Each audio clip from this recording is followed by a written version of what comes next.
To give to others simply for the sake of giving activates healthy currents deep within your body. Jinky 27. With the shadow of selfishness and the city of selflessness, and it's the path of altruism. Jinky 27. My wisdom story. My people looked down upon selfishness. Status and respect were earned through generous giving and personal sacrifice, not through self-centered accumulation and individual achievement. From the moment I could hold something in my hands, I learned to give it away.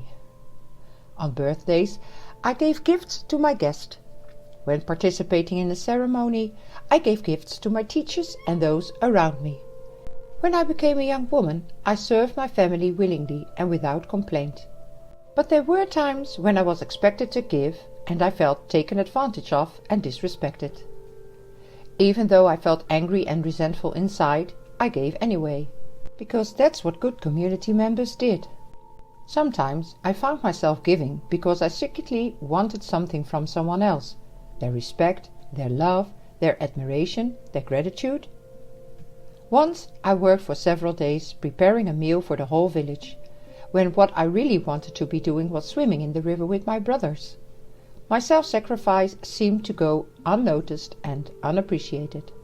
Without realizing it, I pounded my frustration into the tortillas that I made. When some of the villagers got ill after the meal, I felt just horrible.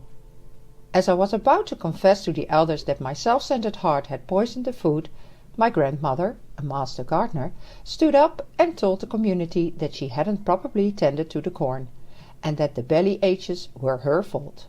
Then she winked at me and pointed me in the direction of the river.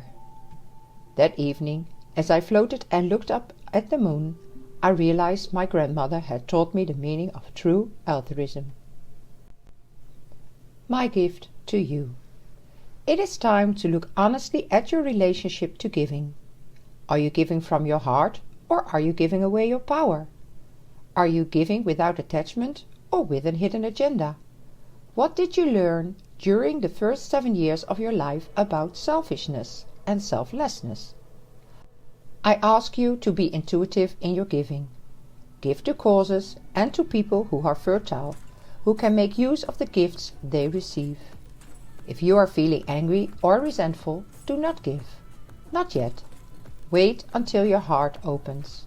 Practice random acts of kindness whenever possible. And your sincere altruism will bring you more joy and abundance into your life than you can possibly imagine.